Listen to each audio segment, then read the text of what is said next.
Tonight, WWE was in Utah for Saturday night's main event, the second to last one this year. We have one more to go, and that will be John Cena's retirement match. That's coming up in DC on December 13th. And tonight, we actually got some news in regards to John Cena's retirement match. They are indeed going to be having a tournament that is going to be playing out and taking place over the next several weeks, a 16-man bracket to determine who will get to call themselves the last man to ever set foot in the ring against John Cena. And that is going to be commencing a week from tomorrow. Well, actually, not tomorrow, from Monday. I still think of these shows as Sunday night shows. But a week from Monday in Boston, this tournament will kick off. And we will find out at that point who that person is going to be. And we heard from John Cena tonight. He wasn't there live. But he did mention, and actually he was not the only one who wasn't there live in Salt Lake City. Evidently, Triple H couldn't be bothered to be at the show tonight either. So he was not there. But John Cena did say something very interesting in the video package that they aired, which was there are going to be men in this tournament, not only from Raw, not only from SmackDown, not only from NXT, but from faraway lands that are unrelated to WWE. There could be men in this tournament who don't even work for WWE. And of course, you can imagine what some people are thinking and the names that are going through their heads right now, setting themselves up, I'm sure, for disappointment. So it was newsworthy to give that information, and I'm going to talk more about this tournament and what Cena had to say. But the big takeaway outside of that, the big news coming out of this show, stem from the main event, which was CM Punk and Jey Uso for the World Heavyweight Championship. So anybody who still had any lingering doubts as to the legitimacy of the injury to Seth Rollins, you need not worry anymore. I don't know why people still would have thought that it was a work. At this point, it's pretty obvious. I mean, once they took the championship off of him, it ain't a work. But there were some people who still had lingering doubts. So Seth Rollins gets hurt. It ruins their plans. It was going to be CM Punk and Seth Rollins tonight for the World Heavyweight Championship. And CM Punk would not have left Salt Lake City tonight as the World Heavyweight Champion if that match had taken place. I think we're in a very different universe right now.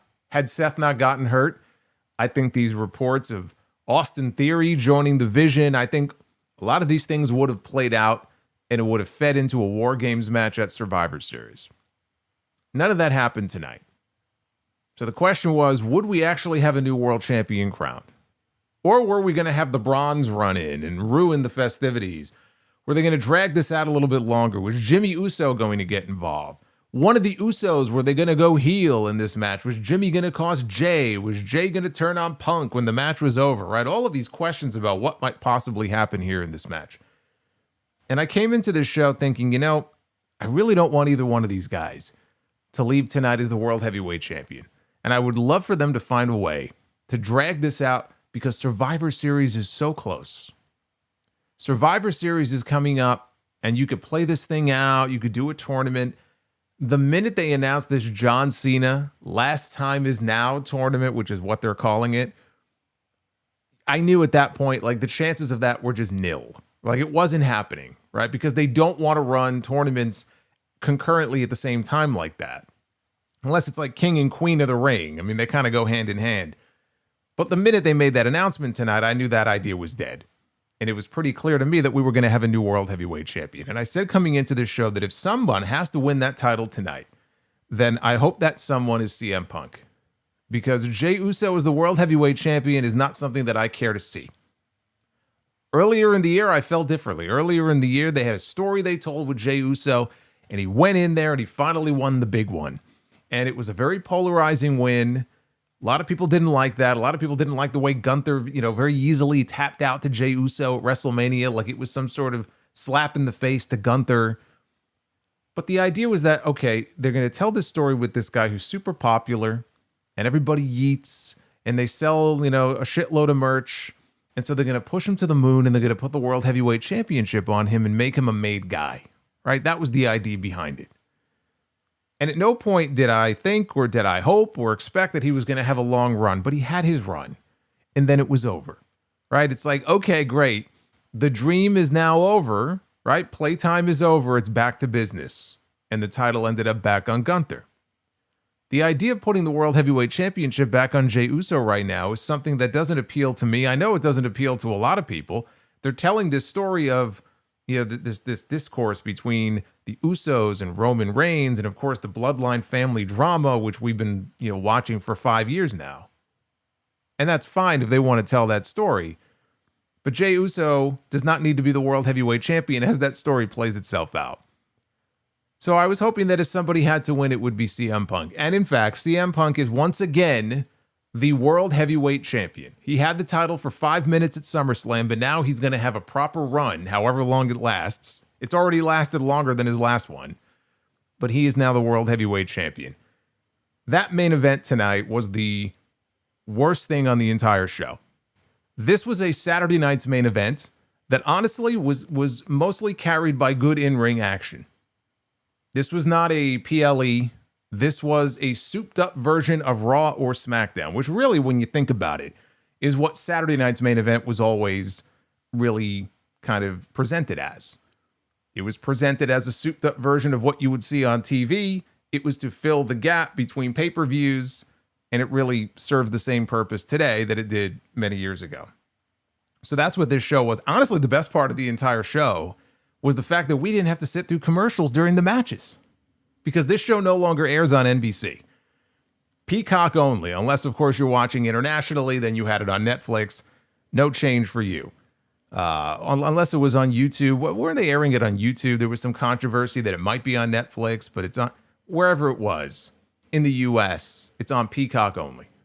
So they saved the commercials for in between the matches. We had 10 minutes of commercials in between matches. But the best part was that none of the matches themselves were actually interrupted by these breaks that we had to suffer through on previous editions of this show. So that was honestly the best part. The main event itself, though, was the weakest part of the entire show. I did not like that main event. I thought that main event, for the most part, especially the first half of that match, I thought that main event was a sloppy mess. I don't know what was going on with Jey Uso in the first half of the match. He got a little bit better as the match went on. He just looked out of it. I don't know what the fuck was going on with him. I've seen CM Punk, and for that matter, I've seen Jey Uso have better matches than the one they had together tonight. That was not a good match. I'm sorry. It was not. We had Cody Rhodes and Drew McIntyre. They had a good match. Jade, Cargill, and Tiffany Stratton was exactly what it needed to be. We had a triple threat for the Intercontinental Title. I thought it was fun. None of the outcomes on this show were surprising in the least. It pretty much played out exactly the way that I said that it would and that I figured that it would. But of all the matches on the show, the main event, the match they saved for last, was the worst thing on the entire show. So now Punk is the world champion, and now we're heading into Survivor Series, and it just seems to me, because I'm trying to think, what else would you have even Punk doing on the show if he wasn't going to be in a War Games match? Because they've really been giving the impression of late that the MFTs are going to end up in a War Games match. And I hope to the wrestling gods above that is not the case. Frankly, I would be perfectly fine if they wanted to put them in some sort of traditional Survivor Series elimination match, but Triple H is allergic to doing that. So we still don't know who's going to be in War Games. I'm hoping that this means Punk, Roman, we'll end up with some of those names just to avoid the MFT stuff. And I assume that's what Punk will be doing, and then he'll carry that World Heavyweight Championship into next year. And the only question now is, do they keep that title on him until WrestleMania? Does he drop the championship in advance of WrestleMania? Because I was starting to warm up to the idea, very much so, that at WrestleMania next year, perhaps we could actually get a match between Punk and Cody, which is something they've teased before. Obviously, right now they're on separate brands. It doesn't look very likely. It would not be difficult to get that championship off of Punk long before WrestleMania. You got an Elimination Chamber coming up in Chicago at the end of February. Punk could win the Chamber. He can go challenge for the title on the other show, get that match with Cody. Again, one of many possibilities going forward. There'll be plenty of time for us to brainstorm and kind of fantasy book and what that might look like. Cody Rhodes, though, is still the WWE Champion. That was not a surprise to me. Even though on SmackDown last night, they added a bunch of stipulations that would make you think it might be a little bit easier to envision Cody might lose the championship. But because I was expecting other champions crowned on this show, it just seemed very unlikely to me that they were going to take the belt off of Cody, and in fact, they didn't. And Drew McIntyre got beat again. Fairly clean, I might add. We'll get into the details of what happened here. But I'm at a point now with Drew McIntyre where it's like, man, how many times? And I feel the same way about Rusev and Penta especially, because they were unsuccessful tonight against Dom for the IC title. At what point do you look at some of these men who constantly go in there and get booked in these championship matches and lose? At what point do you look at it and go, it's time to move on? Like, when does the bloom come off the rose? When do you lose interest in seeing the same people challenging for the same titles unsuccessfully over and over again before you look at it and go, okay, it's time to move on to the next? I'm about at that point now with Drew McIntyre. It happened to WrestlePalooza. It happened again here tonight. And you got to ask the question, if you can't beat the champion, even when you take away the champion's advantage, then why is this man being fed championship matches? It's kind of where we're at now with him. As far as Jade is concerned, that was the least shocking thing on the entire show, that we have a new WWE Women's Champion. From the moment that they signed, that TKO signed this woman, I am sure that they were waiting for the day that they can give her crowning moment and do that photo shoot of her with that championship and really market her and push her as their top female star, at least on SmackDown. So now she's got the championship, and now we wait for Bianca Belair to make her eventual return, because that seems to be the natural match as we head into WrestleMania season. So this was a newsworthy show because of the championship changes. It was a newsworthy show because of the John Cena announcement, which I will talk about. And so overall, I mean, it was fine. It was probably one of the more enjoyable episodes of Saturday night's main event because of the lack of commercial interruptions during the matches, as far as a viewing experience is concerned. But no Jesse Ventura. This was the first one, I believe, that Jesse was not on, even though he was supposed to be on all of them this year. So see, this is what happens when you speak out of turn and you say things that the company does not like. They will silence you. And so there was no Jesse Ventura. I suspect that there will be no more Jesse Ventura, which is too bad. I was kind of looking forward to him ranting about another referee, crooked referee here. He would have been ranting about the referee in the Cody and Drew match, I'm sure. So it's too bad. I was hoping that Jesse would be on the show. But I'm here to talk about the show. This is your Saturday night's main event review. It is Saturday night, November 1st, 2025. I am the Solomonster. Thank you guys for hanging out with me here 24 hours after we had a fun time on the SmackDown post-show last night, the Halloween show. That SmackDown show last night, outside of the Ilya Dragunov match, sucked. We had more fun on the stream than I think most people had watching the show. And you guys blew it up. It was a very fun Halloween, so I want to say thank you for that. Like and subscribe. Super chats are open, and I will be reading your messages here a little bit later on in the stream. I also gave the super chats a little bit of a refresh. So some have been retired, some have been shuffled. There's some new ones. You could always find them in the description down below in this video, just FYI. So get them on in. And again, if we hit our goal tonight, 400 likes minimum on this video, we will do our Be the Booker segment a little bit later on here in the stream. So let's get into this here, because after the usual shots of people arriving at the building and sipping their coffee in the back, it was out to the arena. No Joe Tessitore. He's doing the college football thing here this season. So Joe Tessitore was not there to host. I mentioned no Jesse Ventura. It was right to the action here, and they opened the show with the WWE Championship match. Cody Rhodes and Drew McIntyre. That right there should have been a telltale sign this title is not changing hands. They're not going to change the WWE title here in this opening match. So it was Cody and Drew, and there were some stipulations that were added on SmackDown last night. Specifically, the title could change hands on a disqualification. The title could change hands on a countout. Drew McIntyre wanted those stipulations added so that Cody couldn't weasel his way out of this match and retain his title and run home And Cody said, sure. If that's what it takes to get you in the ring and end this, then so be it. So the champion's advantage was gone, right? The title was in grave jeopardy here coming into this match. They lowered the old school MSG microphones from the ceiling for Lillian Garcia to do her ring introductions. McIntyre had her announce him as the real American Dream. Next week, he'll be walking out to the ring drinking some real American beer. That'll be the next thing they do. Which reminds me, they had the red, white, and blue ring ropes tonight, which is always nice to see. Yes, I know. Joe Tessitore was in Jacksonville for the Georgia versus Florida game. Thank you, Paul. This is college football season. I'm surprised. I'd be surprised if he's on television much at all. But I mean, apparently he's there on Mondays. So, but when the weekends are concerned, he's got bigger things to partake in. Punk and Jade were my go-tos for title changes. Jade was guaranteed. Jade was a slam dunk. McIntyre went for a suplex. Cody reversed it with one of his own. McIntyre rolled out to the floor. He was trying to lure Cody out to the ring for a countout. And this was really the theme of the first, I'd say, half of this match.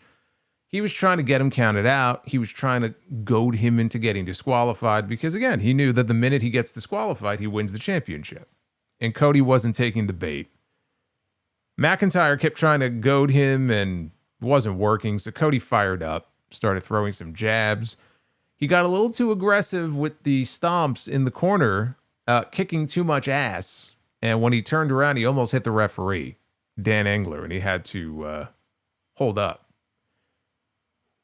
So on the outside, McIntyre dumped Cody over the barricade to try to get the count-out win. He managed to get back in the ring before the count of 8. McIntyre hit a belly-to-belly throw. I mean, Cody went flying halfway across the ring on this throw. McIntyre took a moment to mug for the crowd before climbing the ropes, and Cody met him up there. And they threw some hands. Cody got McIntyre up. He landed a superplex. And he followed that with a disaster kick and a Cody cutter for a 2 count. Got a bionic elbow. And he charged at McIntyre. Drew, though, caught him with a spine buster. And then he planted him with a sit-out powerbomb. McIntyre rolled out of the ring. And he grabbed the WWE Championship. Brings it into the ring. And Cody rips it out of his hands and he tosses it to the referee. And as the referee was disposing of the championship, that gave Drew the opening he needed for a flash Claymore kick out of nowhere. But he was only able to get a 2 count out of it. So Cody rolled out of the ring. McIntyre then sets him up in front of the announce desk. And he was going to deliver a Claymore kick through the announce desk, which, if you remember, that was the whole angle they did a few months ago, where Cody disappeared for weeks and weeks so that he can go film for Street Fighter. And we didn't see him for a while. Cody, though, cut him off with a fist to the gut, or the breadbasket, as Gorilla Monsoon would say. And he put Drew back in the ring. McIntyre then charged in. He knocked Cody off the apron before he could even get back in the ring, and Cody flew. He landed on the announce desk and then bounced over the announce desk and onto the floor. And Drew was looking to win the championship by count out here, and he's telling the referee to count. And the referee begins counting. This was the fastest count that you will ever see. If for somebody who just landed outside the ring, and the referee, it felt like he was already on 3. I mean, he was counting super fast here. So Cody had to recover quickly. He was able to make it back in before the 10 count. McIntyre set him up for another Claymore. Cody ducked. And Drew then tried a Future Shock DDT. Cody blocked it, and he got backed into the corner. And there was an awkward spot here where he went to go run into the corner. He was going to run the ropes for a Cody cutter, like a super cutter. And the referee was in his way. So Cody hesitated. He had to slow up a little bit. And he started to run the ropes, and then he stopped, and he sold that he hurt his knee. Right? So now he's selling some sort of knee injury. And I don't know if that was, the planned spot, or if he just decided to sell the leg because he realized that, we fucked something up and this just looks awkward, so let me just sell my knee. I don't know what the deal was. He immediately went back to the spot like 15 seconds later. and wasn't really selling the knee, and he hit the super cutter and Drew kicked out. So then Cody at that point, he sets up for Crossroads. McIntyre kicks him in the face, sends him into the corner, he squashes the referee. And the referee, he falls to the mat unconscious. And I lost track of all of the wrestling tropes in this match. I just did a segment on this on the podcast last week. There were at least, I don't know, 4 of them, 5 of them probably in this match alone. McIntyre hits a Glasgow kiss. Referee is down though, right? He can't count the fall. So using that to his advantage, McIntyre grabs the belt again. He goes to hit Cody with it. Cody ducks, and the two of them hit the ropes. They come off and they collide. They had the same idea. And they collide with a double crossbody. And both men are down, and the belt is on the mat. Referee is also still laying there dead. McIntyre goes for the belt again. Cody manages, though, to DDT him onto the belt. And then he tosses the belt out of the ring to get rid of the evidence. Now, the referee finally begins to stir just in time to see Cody hit Crossroads and get the pin to retain the championship. And I will say this, at least it only took him one. It only took him one of his finishes to actually put somebody away. I don't know what that says about Drew McIntyre because it takes fucking 3 of them to put most people away. It only took one. Now, granted, it was on the belt, so I'll give him that. This was about the same as their WrestlePalooza match. I would say maybe slightly better. If I was going to grade this on a scale of 1 to 5, I'd go 3.5 here for this match. I think that's fair.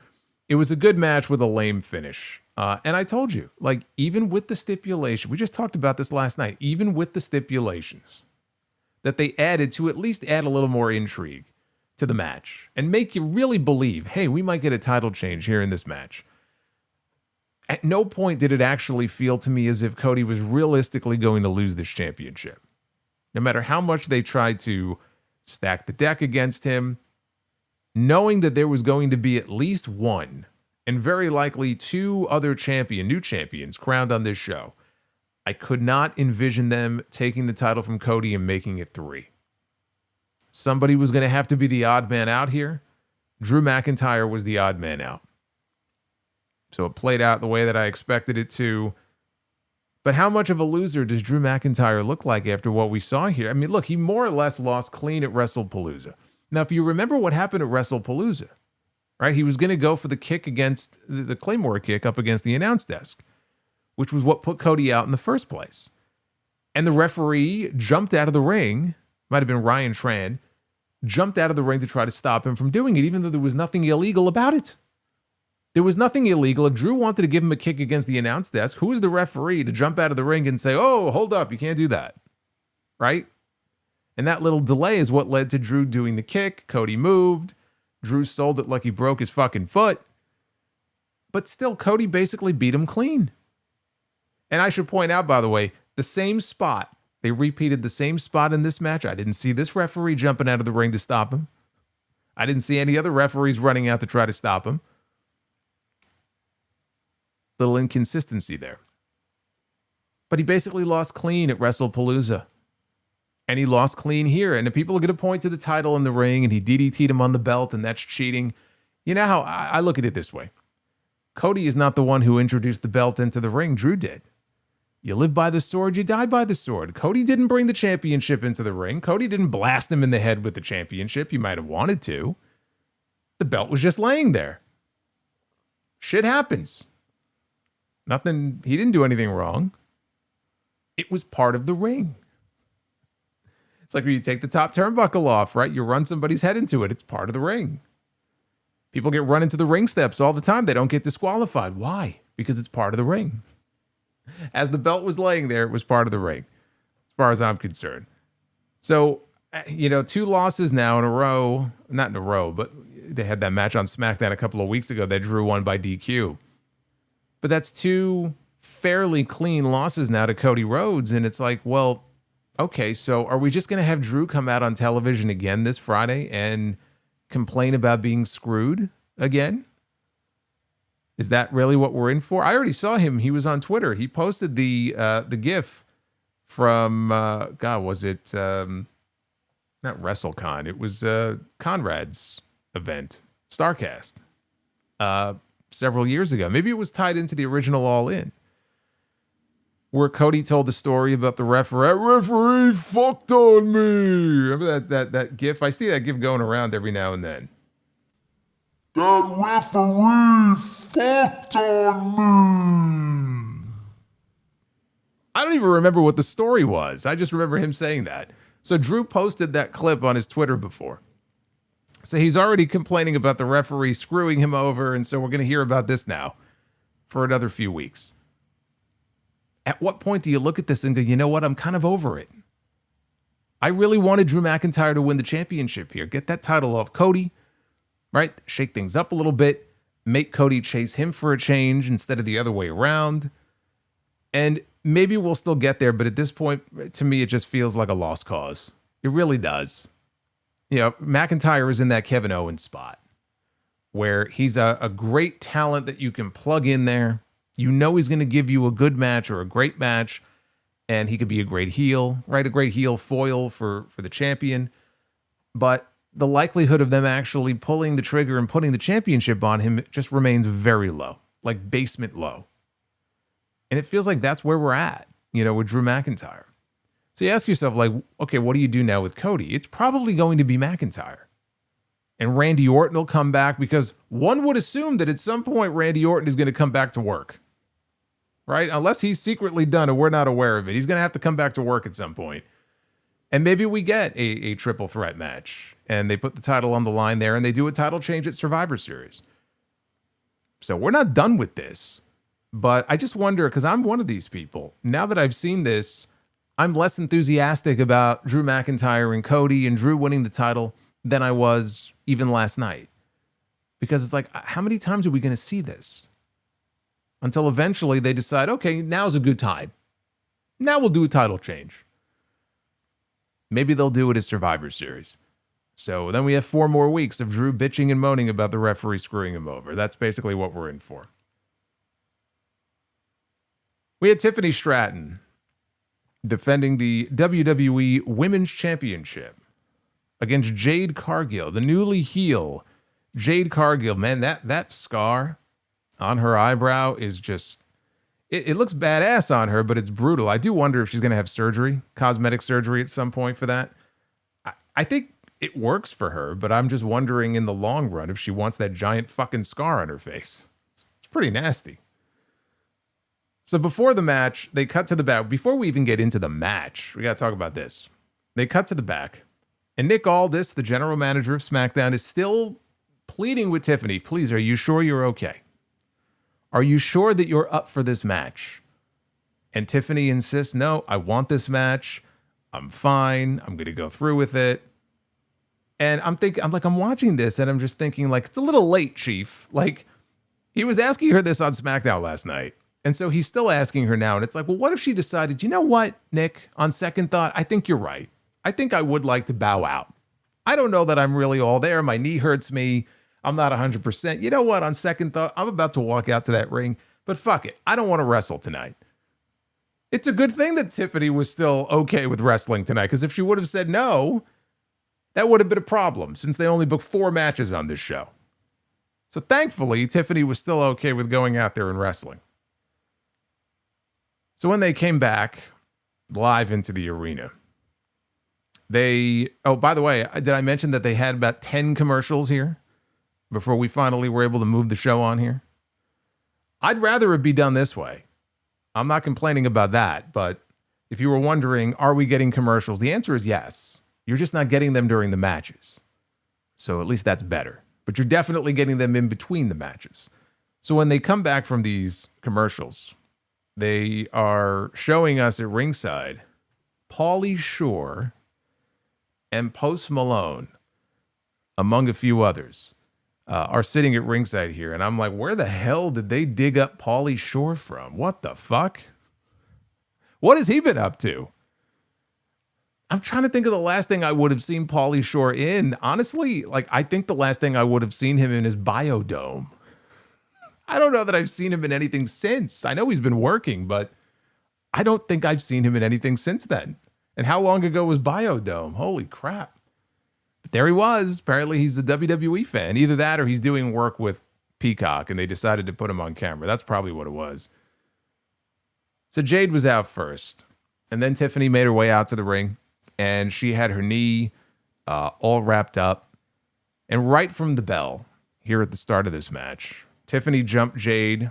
Cargill, though, fought back. She flattened Tiffany with a huge chokeslam. Actually, that chokeslam looked great, I thought. Jade then hit a pump handle flipping slam for a 2 count. She threw Tiffany across the ring and into the corner. She charged in. Stratton, though, moved out of the way. See, I'm not the only one who saw Biodome, right? See, Biodome, it still stands out to me. I don't know if it still holds up. I'm not going to go back and watch it. But when I think of Pauly Shore, that's the first thing I think of, is the movie Biodome. Had to be from the late 90s, right?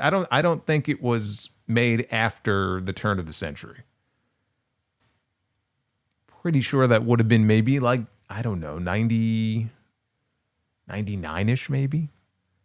God, I don't even know. So anyway, she charged in. Like I said, Tiffany moved. Stratton went up top. She was having issues with her knee. Jade knocked her into a tree of woe, which of course caused the knee to be wrenched in the ropes. She pulled Stratton out of the ring, dropped her head first, actually face first, onto the ring apron. Cargill laid Tiffany out on the ring steps. Tiffany, though, caught her and tripped Jade face first into the steps, and I went, shit. I'm just thinking of that fucking scar on her face. That's how she got busted open in the first place. She took a face first bump into the ring steps. And thankfully, she was able to protect her face this time, but it was close. Can you imagine she like opens it up? Maybe she should get like a matching scar on the other eyebrows, at least for consistency. She has one on each side. So then she threw Jade back into the ring. Tiffany went up top. Cargill met her there, though. Stratton threw Jade off and then hit her swanton, only for a 2 count. So now Tiffany is clutching at the bad knee. Stratton gets up. Cargill hits a blue thunder bomb for a 2 count. Then she hits a fall-away slam. And then another, and then another. Tiffany's still holding on, though. She's still trying to hang in there. So Jade hit a sit-out powerbomb for another near fall. Then she hits a powerbomb. She immediately picks Tiffany up and hits another powerbomb. Then she picks Tiffany up and she hits Jaded. And she covers her. She sits back on her. And she gets the 3 count. And just like that, Jade Cargill, for the first time in her WWE career, wins a singles championship. She is the new WWE Women's Champion. This is exactly what this match needed to be. This was basically the female equivalent of Brock Lesnar against John Cena at WrestlePalooza. That's exactly what this was. That match maybe went 2 or 3 minutes longer. It was almost the same length. It was a situation where the heel, in this case, took 95% of the match. They gave the babyface some hope spots, a little bit of offense. They tried to make a comeback, but they failed. They got demolished in the closing minutes of the match, and then they lost. It was the same formula. But for Jade, this is exactly what she needed, right? I mean, Brock didn't need a win like that. The fuck does he need that for? But Jade is the one who just got turned heel. Jade is the one who went into SummerSlam and lost to Tiffany. Jade is the one who got fucked up and has a scar on her face now. But she just got turned heel. You could not send this woman in there and lose. You couldn't do that. There was no point in booking this match unless Jade was going to come out on top and win the championship. So the outcome was preordained from the moment this match was made. But in terms of how they handled it and how they booked it, it could not have gone any better. They catered to Jade's strengths. Jade is not somebody who's going to go in there and have a long wrestling match, right? She's not a finesse performer. She's all about power moves, right? She's bigger than a lot of the women on the roster. She looks like $1 million. She can go in there and pick you up and toss you around the ring with a bunch of fall-away slams and then kip up to her feet. She could toss you around like a rag doll. She throws a mean pump kick. Right? Bicycle kick, whatever you want to call it. There's certain things that she's very good at. They tried here in this match to really cater to that. Tiffany was a very simple story with her. She was the babyface, even though I will tell you, I think Tiffany is a terrible babyface. Tiffany Stratton, she is a good performer, But in terms of being a babyface, I think she's fucking terrible at it. She's a much better heel. This babyface Tiffany Stratton, she's popular. I'm not saying she's not popular, but it just, for me anyway, just like watching that character on TV, it never resonates with me as a babyface. So in the long run, she's probably better off going heel also, but Jade going heel was the right move. So I just thought they handled this exactly the way that they should have. She basically just wasn't a total squash, but she more or less squashed Tiffany here, but Tiffany had the out with the bum knee, right? She had the injury coming into the match. So the loss doesn't hurt her at all. The woman was undefeated for most of the year. They have kept Tiffany incredibly strong, including a WrestleMania win over Charlotte Flair.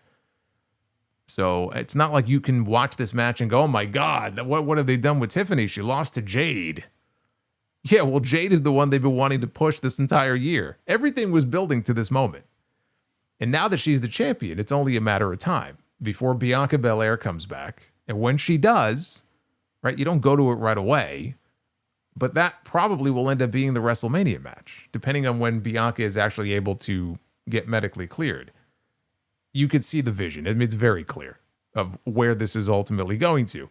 The problem still remains whether you have Tiffany Stratton as the champion, Jade Cargill as the champion, or Solomonster as the women's champion. It doesn't matter. You could put anybody in that spot. They still have a massive problem when it comes to the women's division on SmackDown. They do not have enough depth. They don't. And you have two former women's world champions in Charlotte and Alexa Bliss who are currently doing the tag team thing. So you could take them out of the equation for now. So what are you really left with in the women's division on SmackDown? Not a whole hell of a lot. You have a lot of people who are at that level of the U.S. title, right? Julia and Kiana James, and they're doing stuff with Chelsea Green, and Zelina Vega just got paired up with Aleister Black. Michin hasn't even been on TV lately, right? Who else is there, realistically, right? I mean, this division is in dire need of some new faces and baby faces now that they have a heel as the champion. So good for Jade, but she's in the same spot Tiffany was in. You need challengers for her. You need challengers for her, or this reign is going to die on the vine. And with this talk about them adding people to the creative team to assist Road Dogg, and they recognize that the show has issues and they're trying to correct these issues, I hope that's true. I hope that's true. Those are the reports a few weeks ago. They have yet to manifest those changes where the women's division is concerned. Right? There were some certain things about the show in recent weeks that seemed like they were kind of heading in the right direction. Not yet with the women's division, and I hope they work on that very quickly, or else it's going to be a very boring run having this dominant champion who doesn't have anybody to go in there and work with. Now, speaking of championships, every match on this show was a championship match. So the next one was a triple threat match for the Intercontinental title. It was Dirty Dom Mysterio putting his title on the line against Penta and Rusev. Two men that have been Roman Reigns gently down the stream. Rowing Roman Reigns. Roman Reigns gently down the stream. Two men that have been rowing Roman Reigns. Maybe that's where Roman's been. My curiosity is killing me just like a cat would be killed by the curiosity, yeah. Your night has just been improved by that photo of Randy Savage and a cat. If that doesn't put a smile on your face, I don't know what does. But maybe that's where Roman Reigns has been. He's been rowing down the river. That's why we haven't seen him on TV. I suspect that will change shortly if he's going to be in the War Games match. But as I was saying, two men here in this match in Penta and Rusev who have been tormented by Dom now for weeks on TV. So now Dom, you would think, oh my God, right? It's almost like a handicap match here, right? This championship has got to be in grave jeopardy. Yeah, right. Did anybody honestly believe that Dom was not walking out of Utah with the Intercontinental title? I don't think I was interacting with anybody this week after I did the predictions who said they thought Dom was actually going to lose this match. And yet, it turned out to be the best match on the entire show. This match was actually, this match right here ended up being quite fun. It was in ring the best thing on Saturday night's main event. Now, as the bell rang, Rusev and Penta, they attacked Dom, and they took turns stomping him and punching him. There was a moment here, and this will probably be talked about by a lot of people. There was a moment here where Rusev, I don't remember exactly where, it was early in the match, but Rusev was outside the ring, and he walked by this little kid, this little boy, in the front row, and he scared the shit out of this little kid, and I laughed. Like, the kid retreated. He recoiled. And look, that's what heels used to do back in the day. They would walk around the ringside area. They would interact with the fans and scare little kids. Right? Now all the heels these days are on social media. You see their real lives and they're nice people. It's nice to see a heel who can actually scare the shit out of somebody. I mean, look, if Rusev came at me, with a big mean look on his face, I'd probably turn the other way too. So Rusev picked up Mysterio, threw him across the ring like the small child that he just scared. Dom rolled out of the ring. Rusev followed, and Dom put his head into the ring post. Penta dove through the ropes. He took out Rusev. Then Dom did the same. He took out Penta. Later on, Mysterio tripped up Rusev. He went for a 619. Rusev, though, caught his legs on the swing, and then he pulled him into the ring. He slapped on the accolade. Penta broke that up pretty quickly, though, with a super kick. Penta went for a springboard. Rusev, though, caught him and slammed him. And then he set Penta up on the top turnbuckle. Penta, though, fought free. And at this point, Mysterio brought a chair into the ring. And Dom tried the old Eddie Guerrero spot, right? He turned to good old dad, and he went with the Eddie Guerrero spot. He tossed the chair to Rusev, who, of course, was dumb enough to catch the chair instead of just letting it fall to the ground. Just as the referee turned to find the chair in the possession of Rusev. And Dom thought he was slick. He thought he had pulled one over on him, but the referee is looking at this like, wait a minute, like, dude, it's a triple threat match. There are no rules. There are no disqualifications. So Rusev smiles, and he uses the chair on Dom, and he hits him with the chair a couple of times. After this, they did a spot where Penta used Rusev, who was on all fours. He used Rusev basically as a step stool to hit Dom with a Mexican destroyer, and then he hit a tornado DDT to Rusev. Penta went for the destroyer on Rusev, who caught him and hit an Alabama slam. Penta came back with a Penta driver to Rusev for a close near fall. And then Penta went up top. He jumped off and he landed right in a Rusev kick. So he's all wobbly now. And he goes down and Rusev applies the accolade. And all of a sudden we hear the bell.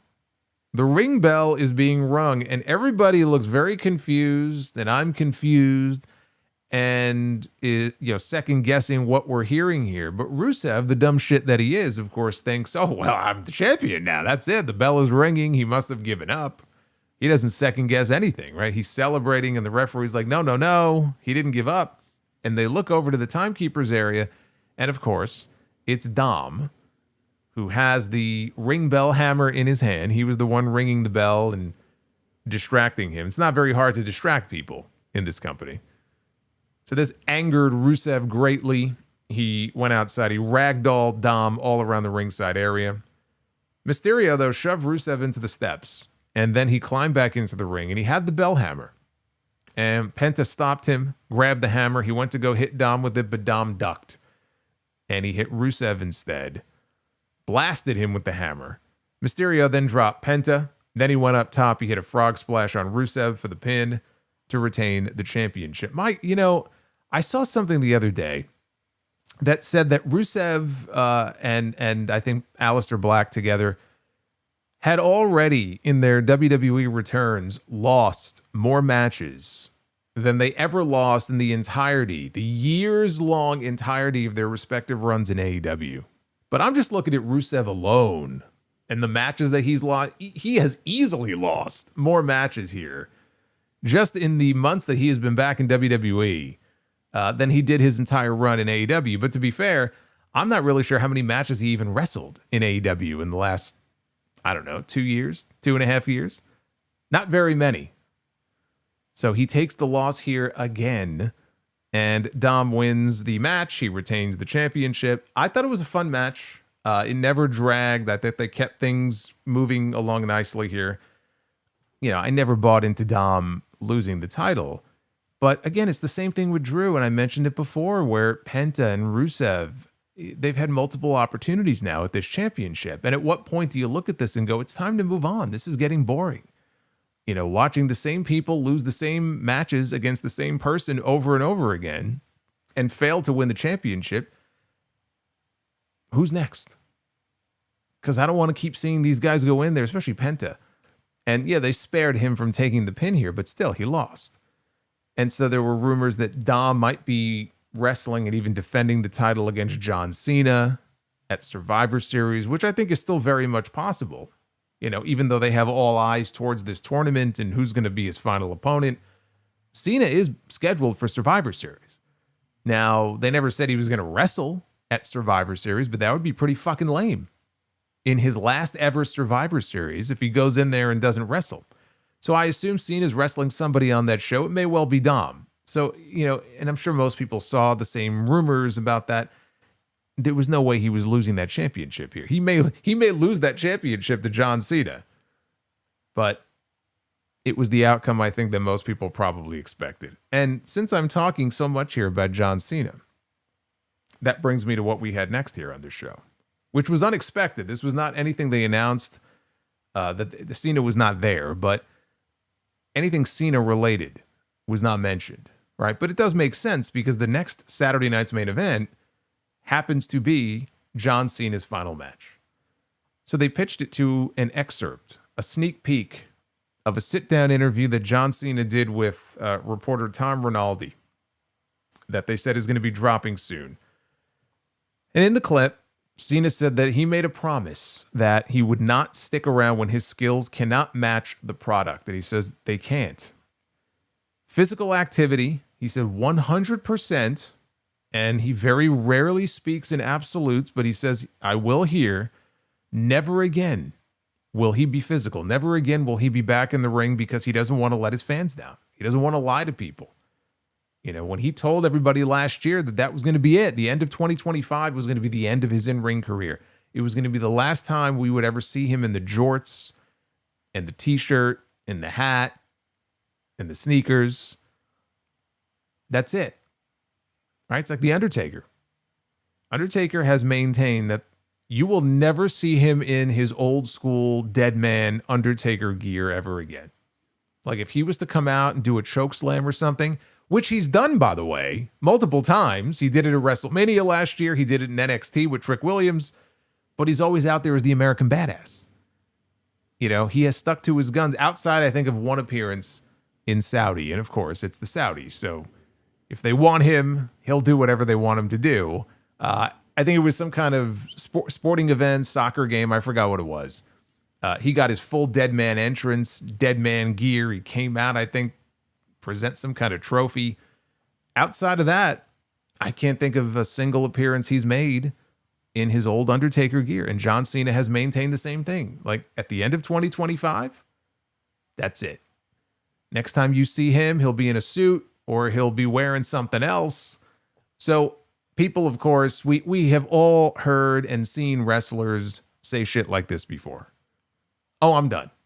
This is my retirement, right? We know how wrestling retirements generally go. John Cena is one person who, when he says he's done, I believe that he's done. When Batista said that his last match ever would be that WrestleMania 35 match against Triple H, I believe him. I believe him. Not just because he's got Hollywood to fall back on, but because it was very clear that it meant a lot to him that his last opponent would be Triple H, considering how much Triple H did for him in his career. I don't ever see him coming back and ruining that. So that was the gist of what Cena wanted to communicate here. I'm being 100% honest with you guys. I'm done after this next match. So then they aired a video, and it was narrated by John Cena, promoting his final match for the next Saturday night's main event. It is coming up on December 13th. And he's talking about all the speculation about who his final opponent is going to be. He wants someone to step up and seize the same opportunity that he was given on his first day. He says the spot will not be given. It will be hard earned. So starting a week from Monday, when Raw comes to his hometown of Boston, they will kick off a 16-man tournament to decide which talent is going to move on to DC next month and wrestle him in his final ever match. And he said that it will include talent from Raw, it will include talent from SmackDown, it will include talent from NXT, and even talent that doesn't work here from other places. A mix of old faces and plenty of new ones, with the winner facing him in his last match. So they are dubbing this the Last Time Is Now tournament. That's what they're calling it. And by the way, apologize to Dave. Meltzer is the one who reported this first, about there being a tournament to crown Cena's last opponent. So everybody who mocked him for that specific report, apologize. Apologize to Dave, because he got that one right. I assume this is why. They did not want to even entertain the idea of doing a tournament for the World Heavyweight Championship and trying to kind of get more mileage out of this and get a lot of TV out of this over the next several weeks, lead into Survivor Series, crown a new champion there. Probably a combination of this and whatever their War Games plans might be. But, you know, they didn't want to run another tournament at the same time when the focus is going to be on this Last Time Is Now tournament. And I get it. I understand it. You know, that's right now, that's the more important thing. They want to focus on that. It's a big 16-man bracket. There's going to be a lot of people involved. So, I mean, that explains why they probably never even entertained the idea, you know, of doing a tournament for the world title. I think it's a great way to make the weekly shows interesting as this tournament plays. I'm actually very much looking forward to seeing how this tournament plays out. I like the fact that it is cross-branded. I like that they went with a 16-man bracket instead of an 8-man bracket. And even more, I like that they are teasing the possibility, and they wouldn't be teasing it if we were not going to get people from other promotions, but they are teasing the idea that, hey, there might even be a few faces in this thing that don't work for WWE. Or maybe they used to work for WWE and they no longer work for WWE. And again, a lot of people, I'm already seeing it. A lot of people are going to be going, Adam Copeland. Edge, baby. Edge is coming back. It's going to be John Cena and Edge in his final match. I don't know why. Does that match even really appeal to people? Like for his final opponent? I mean, I guess so. There are people that consider Edge to be his greatest rival. For me, it's CM Punk. But I guess I could see where if you believe that Copeland is his greatest rival, since we already had Orton and Cena, and we had Punk and Cena, it's only right that we get, you know, Cena and Edge one last time. To me, that doesn't appeal to me as far as his final match is concerned. It is not going to be Adam Copeland. Unless Adam Copeland's contract secretly ran out last month with AEW. And Tony Khan stayed very quiet about it. He is under contract to AEW. And I cannot envision a scenario with the bad blood that exists between these two promotions. Not the talent, right? The talent, they all get along great. It's this fucking stupid war that exists among the people who run these companies because, you know, they're both, especially WWE, petty as shit. I cannot envision a scenario in which Adam Copeland is allowed to participate in a tournament to crown John Cena's final opponent, let alone go in there and lose. To be in the tournament and not even win, or if he wins the tournament, go on and lose to John Cena. Like, no. And anybody who's getting excited about this, all you're doing is setting yourself up for disappointment. I'm just warning you. Don't set yourself up for disappointment when it comes to that. And Jericho's another one too, by the way. There's a better chance that maybe Jericho could be in it, but as far as anybody knows, Jericho is under contract still to AEW. So it ain't going to be him either, but it sure as hell ain't going to be Adam Copeland. So what does that mean? Well, TNA happens to be a promotion that they are very chummy with lately, and they have a partnership, an actual partnership with TNA. And they just did a whole invasion show with them a few weeks ago. And there are plenty of people on the TNA roster that I could see being a part of this thing, including some old faces that John Cena would be very familiar with, including Nick Nemeth and Matt Cardona. And there's another guy, by the way, who has been lobbying all year for a match with John Cena. Now, I don't think he's going to get it, but at least maybe he can get himself in the tournament, and that would be Joe Hendry. I could absolutely see any or all three of those guys as a part of this tournament. And then you look at NXT, because it's open to NXT, so you're going to have at least one NXT name in there. Is it going to be a Trick Williams? Is it going to be Obafemi?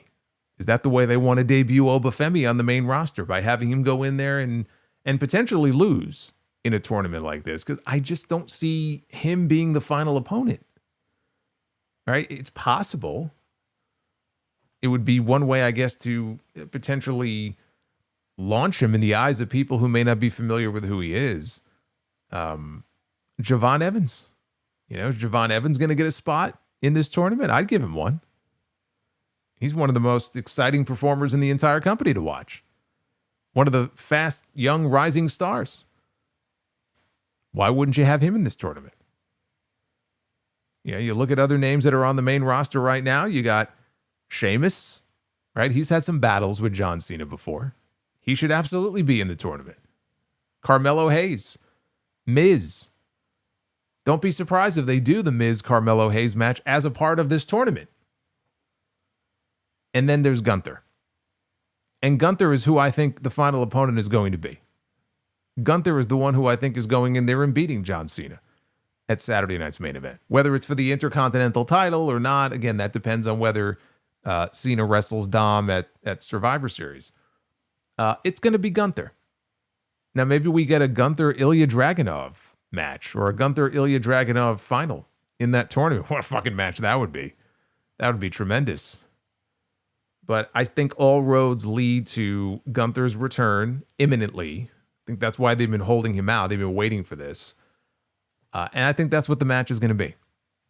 But whoever it is and whatever they do, I like that they're doing this. And I think it should help make television a little more exciting in the weeks to... Now, they did not announce when the finals would be.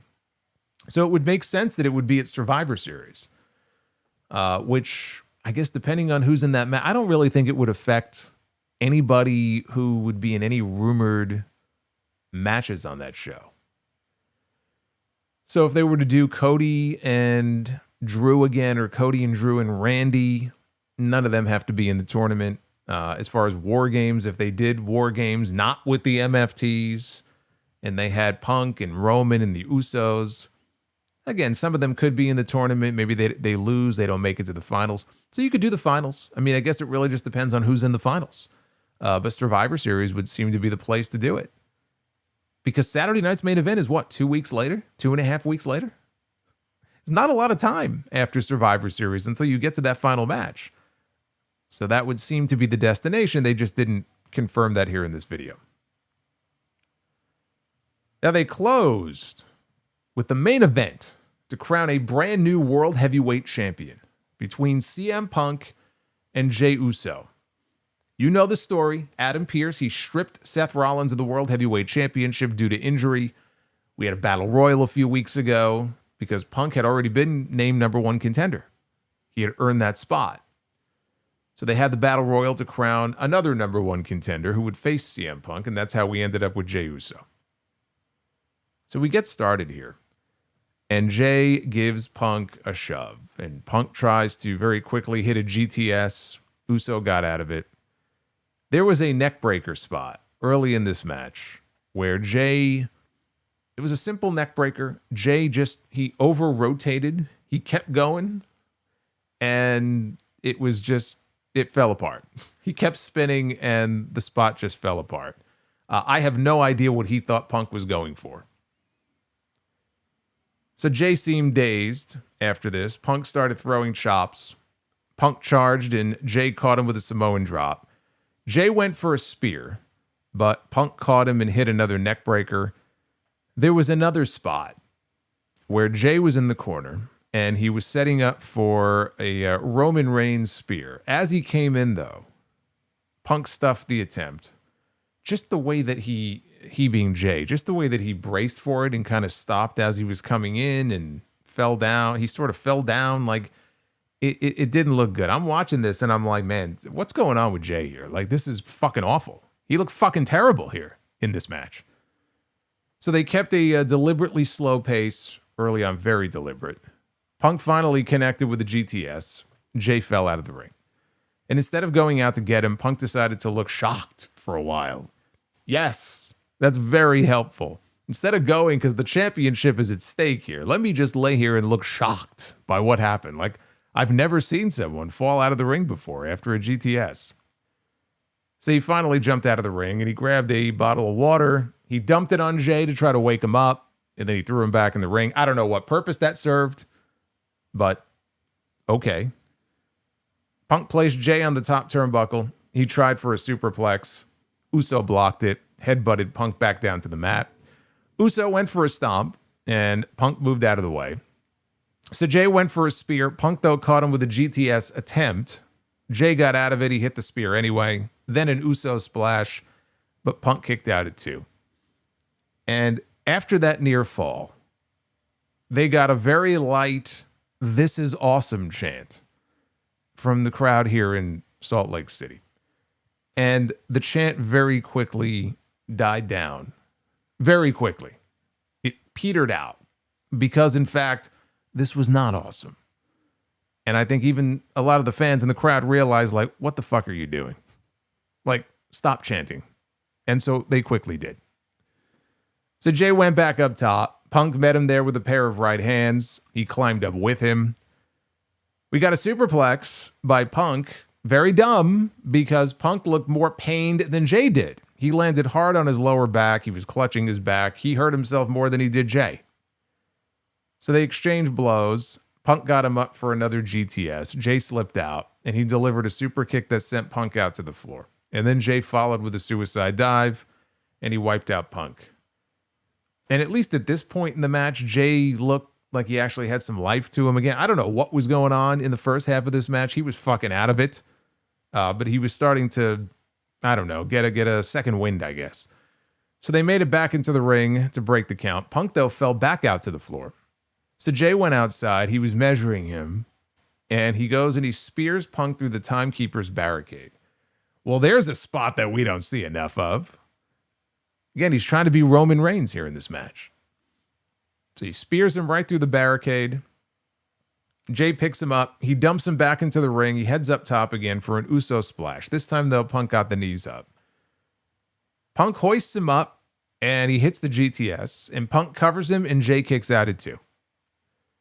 Punk then looks for a pile driver. Jay, though, countered out of it into a GTS of his own. Jay hit the ropes, but now Punk cuts him down with a spear.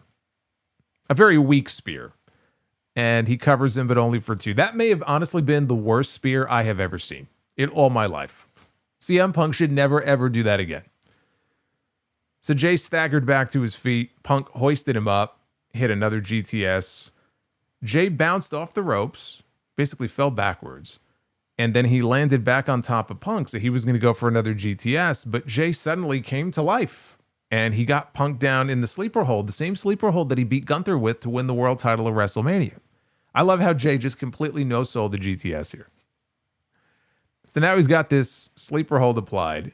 Punk then counters out into an Anaconda Vice, but Jay got to the bottom rope for the break. Jay got a quick crucifix pin attempt only for 2. 2 super kicks by Uso. He came in for the spear. Punk, though, kicked him. Another GTS. He picked him up again for yet another GTS. The finisher spam here was very crazy. And Punk finally got the pin to win the World Heavyweight Championship. And CM Punk is now, according to Michael Cole, he is now a 7-time World Heavyweight Champion. Or so they say. They are not counting his ECW World Title run. They are not counting either, obviously, they're not counting either of his AEW title runs or Ring of Honor run. So in terms of the WWE main roster and all the different variations of the World Championship over the years that he's held outside of ECW, he's a 7-time world champion. So the referee hands the belt to Punk. Jay is just sitting on the floor outside. There was nothing with Jimmy. Jimmy was there. They showed Jimmy, he was kind of sparring and helping Jay, get ready for the match earlier in the back, but he didn't come out with him. He didn't come out after the match. He didn't get involved in the match. Punk gets on the ropes with the championship. They set off a bunch of pyro behind him in the background. and that's how they went off the air. So again, no Jimmy Uso, no Vision. The Bronze were not there. That shocked me, that they made no appearance whatsoever. They did not get involved in this. They did not even attempt to get involved in this. They played it straight. They played this right down the middle to keep the focus on Punk's title win. And ideally, they would have dragged this out longer, but again, the circumstances with the John Cena tournament made that impossible. So if someone had to win this and walk out of Salt Lake City as the champion, I'm glad it was CM Punk and not Jey Uso. Jey had his run. I don't really have any, and again, I don't have anything against Jey Uso. I do think that he gets a lot of undue hate. My issue is not with him personally or having a push, because he's very over. I do not want to see Jey Uso as World Heavyweight Champion. I certainly do not want to see Jey Uso as World Heavyweight Champion if it's going to be, mostly consisting of matches like what we saw in the first half of this match here tonight. I did not like this match. Now, it did get better, got a little bit better as the match went on, but to me, this was the worst thing on the entire show. Not even close. The worst thing on the entire show. Like, the Jade match was intentionally short and dominant, so that was a little bit different.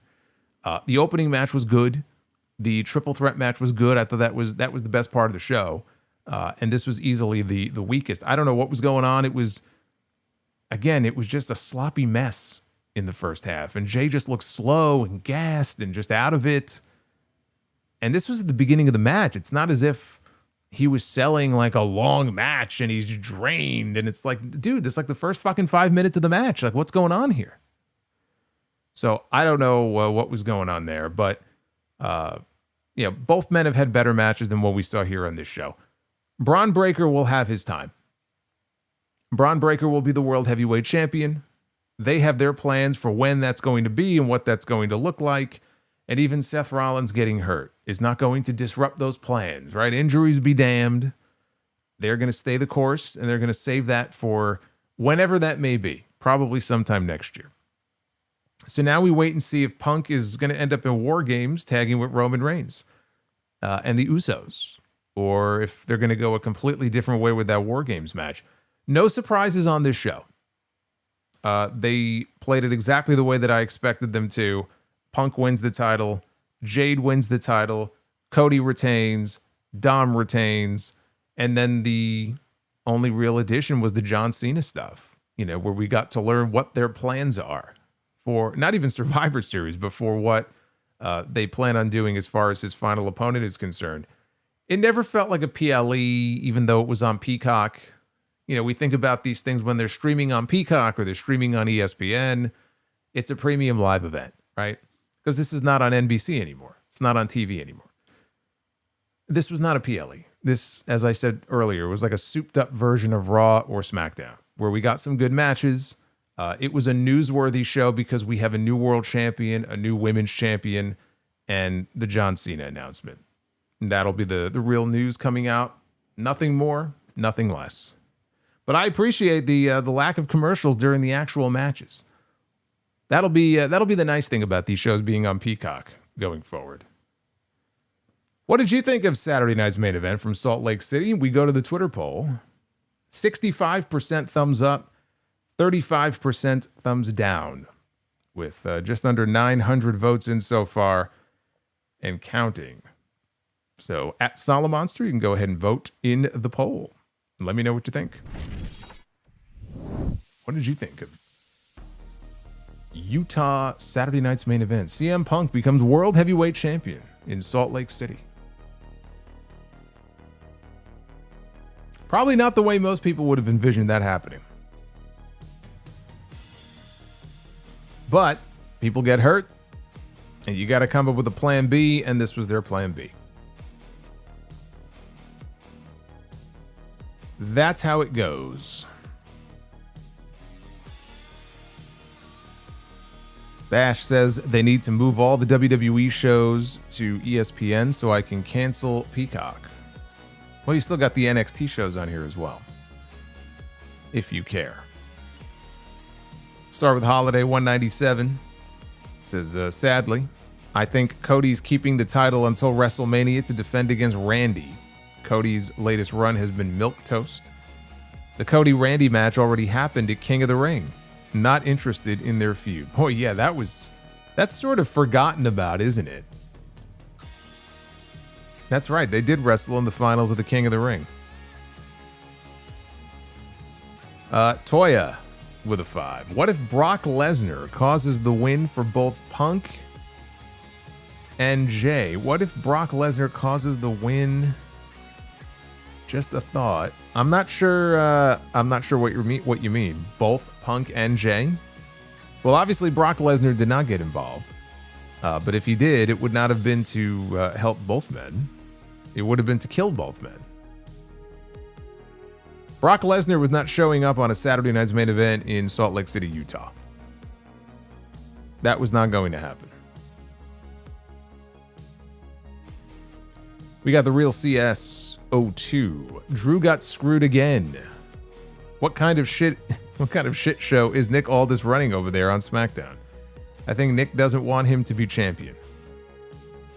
So is the plan that we're going to get a Drew McIntyre Nick Aldis match? Instead of him becoming world champion, he gets to wrestle the GM.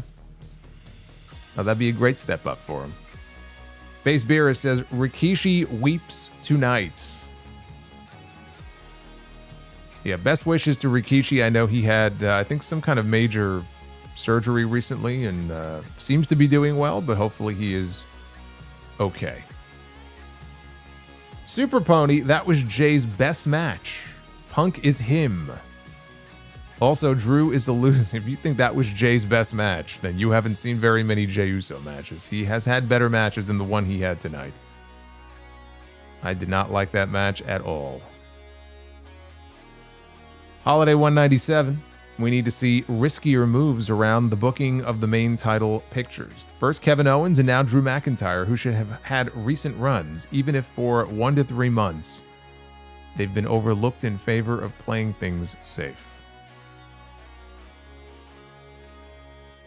Well, hey, they have their promo photos and posters and everything with the champion on them done months in advance. You can't fuck up their promotional photos now, can you? Probably have Cody in those photos at least through April. Duff's Vids, how do you make one disappear? Put a G in it. That's right, and then they're gone. Who told you that one? Who told you that one? Toya says Saturday night's main event was okay. No surprises, no shock and awe. Hey, I'm not saying these shows need to be shock and awe, but there's certainly there's some things they could have done to make things a little more interesting, and they chose not to do so. Jimmy, watching the review on a phone while on a ship in the Caribbean, possibly the first super chat while at sea. Did not watch Saturday night's main event for the record. I wouldn't either if I was on the fucking ship in the Caribbean. Saturday night's main event would be the last thing on my mind. Well, Jimmy, I hope you enjoy your trip. I'd love to be in the Caribbean right now. I could use a vacation. Duff's Vids, my nephew put his shoes on the wrong feet. I don't know where he got those wrong feet from.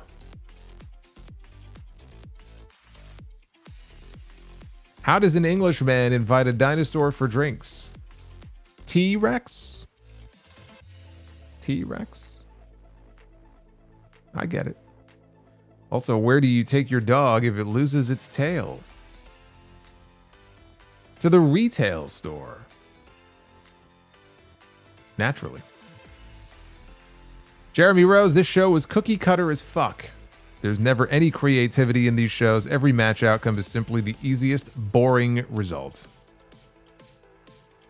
I can't disagree. That's sort of the state of WWE today. The Sheltered Kid, you think Samantha Irvin will ever come back to WWE? I mean, I can't say she'll never go back, but I don't think she has any interest in going back, no. Not for a very, very long time. She wasn't happy there. They didn't get rid of her, she got rid of them. She has aspirations to do other things in wrestling that WWE didn't want her doing, so I don't see any reason for her to go back. Ragnarok, for Cena's final opponent, I'm still hoping for Obafemi. If they don't debut him there, then maybe in the Rumble and get... Well, they're not debuting him there because he would have to debut in the tournament first. So it's not like he would be first debuting on that show in DC. He would have to win the tournament.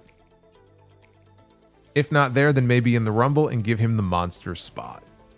Yeah, that would be fine. Give him like, 12 or 13 eliminations. Who has the record? Is it Roman? I think Roman has the record. I want to say 13 eliminations maybe. Give him 14. Actually, don't give him 14. I think that would be lame as fuck. That's too many people. But let him go in there and destroy a bunch of people. That works. Jeremy says, why do you think the ring had no ads tonight? Usually the ring has 5+ ads. Turnbuckle ads didn't even have Slim Jim tables. Are they trying? You know, I didn't even notice. They had a giant Saturday Night's Main Event logo in the middle of the ring. Now that I think about it, the ring actually did look cleaner. Are they charging too much? Yes, I would say so. Apparently, they were very disappointed with the tickets. I don't know about tonight, but they were in Salt Lake City for SmackDown last night, and they were very disappointed. I think Fightful mentioned that. Good. Good. I hope they start to feel pain when it comes to their tickets. I don't know that it's going to change their viewpoint on how much they should be charging for them, but I hope they start to feel some real pain because that might be the only way that they decide to bring things down a little bit, but that just seems very unlikely to me right now. I don't think that they want to bring it down. I think they want to drive it up even more. Duff's Vid says, why is elevator music just okay? Because it's got its ups and downs.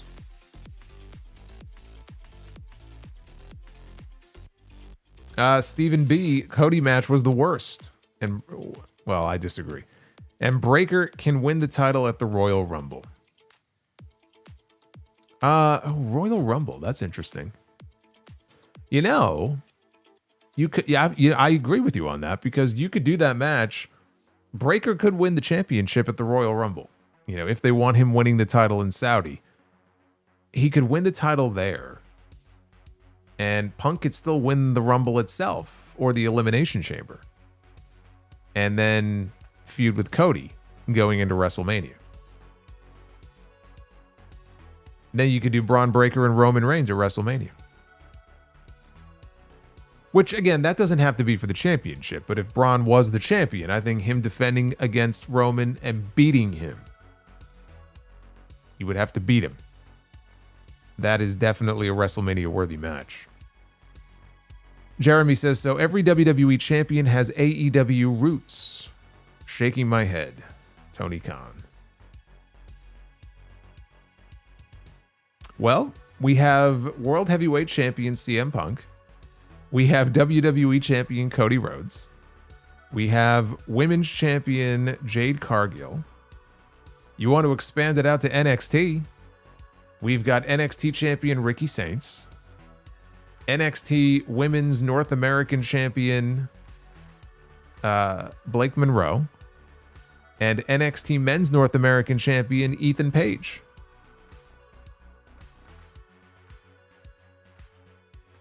That's a lot of former AEW talents that are holding gold right now in WWE.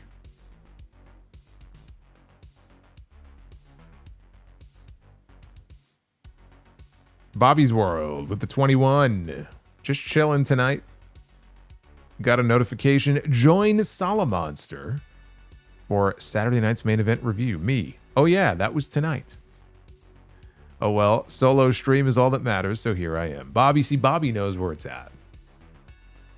Bobby knows where it's at. Bobby doesn't even have to watch Saturday night's main event. He just has to show up for the stream.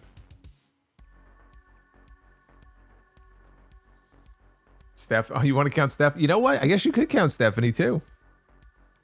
Stephanie appeared in AEW as well. That's right. Forgot about that. I mean, she was never really a part of AEW though, so technically, really shouldn't be counting her. Sean Nilsson, Tiffy time is over. No, you see, it's Taffy time. Taffy time is over. Did you notice, by the way, in the video package before the match, when they had that soundbite from SmackDown last night, they cut that part out where she said Taffy and they just kept time. She says, your time is over. It's like, oh man, they cut the taffy out. Colin, once again, triple safe, did his standard Saturday night's main event PLE booking tonight. Once again, Rusev eats a huge slice of, of jobber pie. How's it taste? Duff's Vids, I had a strange dream last night. I dreamt I was in an ocean, but it was orange soda instead of blue seawater. Turned out to be a Fanta Sea. A Fanta joke, really? A Fanta joke?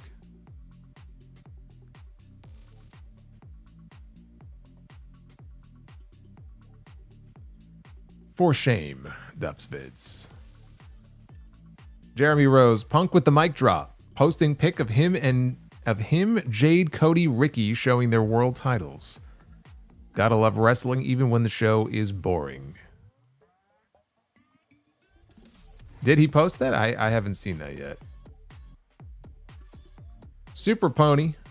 Cody versus Drew had the exact same finish as KO against Cody from Saturday night's main event last year. The only difference is Cody used the belt instead of the chair. Lazy booking.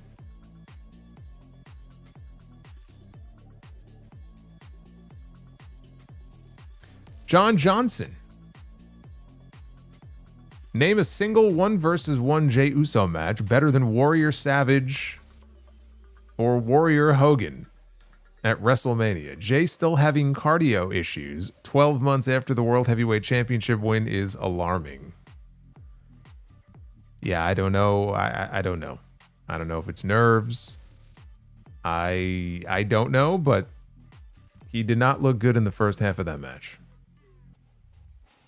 Holiday said they need to draft. They need a draft to move some tag teams to Raw and some women's wrestlers to SmackDown and to mix up the men's mid/upper card scenes on both shows. They definitely need a shakeup. They definitely need a shakeup. Holy shit wrestling. Jade does the psycho clown face ripoff spot by grabbing at both sides of her scar. Ugh. Ugh. Super Pony, who's getting paid more to eat pins, Drew or Finn? Oh, definitely Drew. You know, when Drew signed his new contract, The Rock presented him or had him presented with like a sword. It's like a signing bonus. I can only imagine what that new contract was for. I'm guessing it's more than... I'm sure Balor makes good coin too, but I'm sure Drew probably got the better end of that. Would be my guess. Holiday, thoughts on WWE using AI to write storylines instead of using people? That is not what they're doing. And hopefully they never will. Because I think that would be terrible. Base Beers, Jay's lazy. Needs to coordinate his matches better. Also, Jay looks utterly lost when not doing his routine. Too much yeeting last night. Maybe that's what it was. Alexander, WWE needs to stop treating the WWE title like a Fabergé egg. It's okay for the belt to switch hands and give someone else a chance to sit on the throne. Oh, don't say egg around these parts. Remember Vince and his golden egg? Brings back bad memories. No eggs. Super Pony. Yes, another super chat about Drew losing. Can't you tell I'm upset about it? Oh, I could tell. I could tell. Who's a bigger loser, him, Kevin Owens, or LA Knight? Well, I mean, I was going to say LA Knight, but considering Drew has been crying about this since Clash at the Castle, it was 3 years ago, I'm inclined to go with Drew. Jeremy Rose, when I said, are they charging too much, I meant for ads. I know tickets they are, assuming no company wanted to pay price to advertise tonight. No, I don't know that that's the issue. There's always going to be sponsors that are willing to pay to get their logo out there. I don't know why they didn't have ads tonight.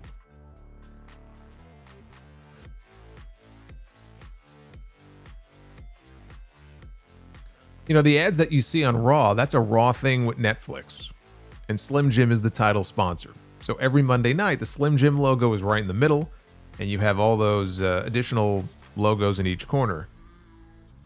These shows, you know, this is an NBC Universal thing, and it was on NBC up until recently. I don't know if maybe there were, you know, there's certain terms in the contract that, because now that I think about it, I don't know that they've had ads on previous Saturday Night's Main Event, like in the ring.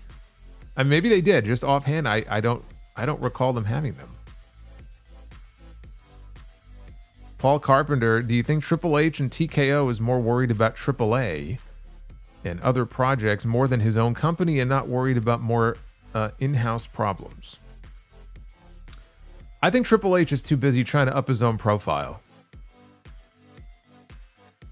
I think he's involved in a lot of different things right now, and maybe he is taking his eye off the ball a little bit. Oz and Glorious says, I know 5 people who got comped tickets for themselves and a +1 from SEG/Delta Center for both nights here in Salt Lake City. Also saw a clip of a neck breaker. Punk is shit. Yeah, that was not Punk's fault. I got news for you.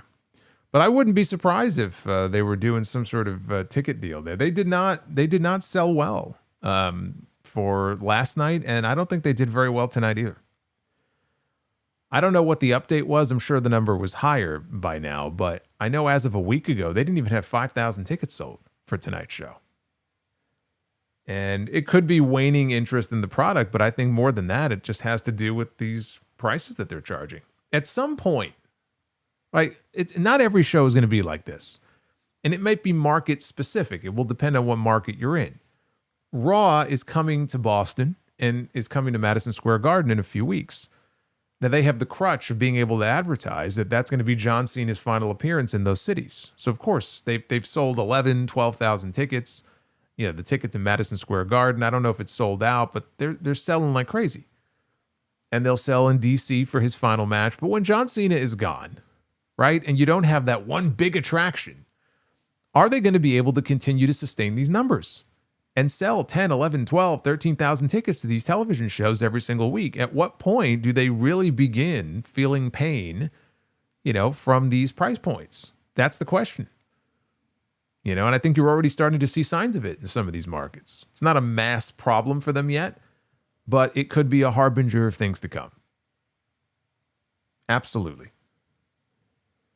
You know, you get too greedy and that's what happens. Eventually it bites you in the ass. All right, we hit the main goal, so let's go ahead and be the booker. Ladies and gentlemen, it is now time to be the booker.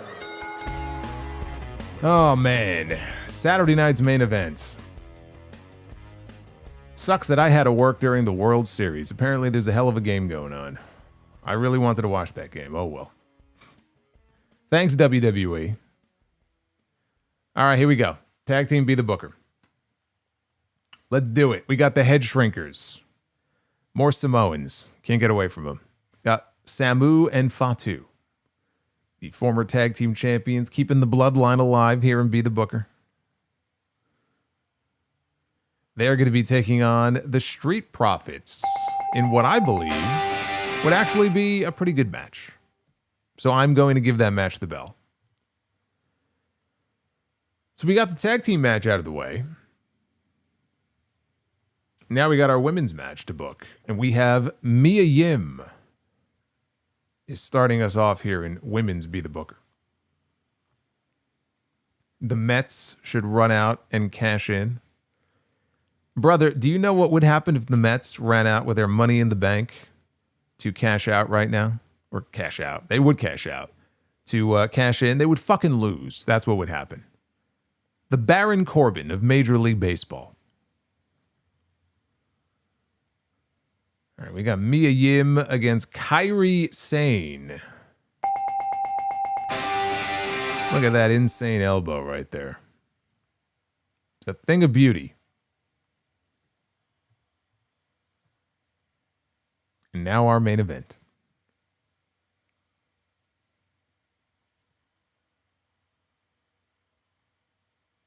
Oh my God. Well, we have the great Khali. Should we even bother choosing an opponent? Perhaps we should. Perhaps I will give him at least the benefit of choosing an opponent and finding out who it is. But I don't think it's going to change my mind. Well, the great Khali against Penta. And I do love Penta, but it did not, in fact, change my mind. And so ends Be the Booker. Not the outcome I was hoping for. What was his nickname? The Punjabi Playboy? Or am I tripping? No, I think they called him the Punjabi Playboy. And he would come out and dance. Right? He was like a ladies' man. All the girls, all the divas would dance with him. Poor Penta. What? Penta's going to be doing the Cero Miedo like every 5 seconds in that match just to keep the crowd invested. Can you imagine him giving him a Mexican destroyer? Or a Penta driver? Yeah, I don't think that's going to work. His usual offense is not going to work on the great Khali. Solo, who wins the game? Call it right now. I'm not even watching the game. I have no idea what's going on other than apparently it's tied in the 9th inning. I'm going to say the Blue Jays. Without any knowledge of what's going on right now, I'm going to say the Blue Jays. Actually, on that note, I'm going to see if I could check out the end of this game. So I'm going to see you tomorrow for episode 936 of The Sound Off. So come on back, check out that podcast, support. Let's try to get us to #1 on the charts this week. Go back and check out the Halloween show from last night, Macho Monster. Ooh, yeah, we had a lot of fun last night. And I will see you for episode 936 of The Sound Off coming up tomorrow. Just a few hours away. Be well, stay safe. I'll see you guys then. Take care.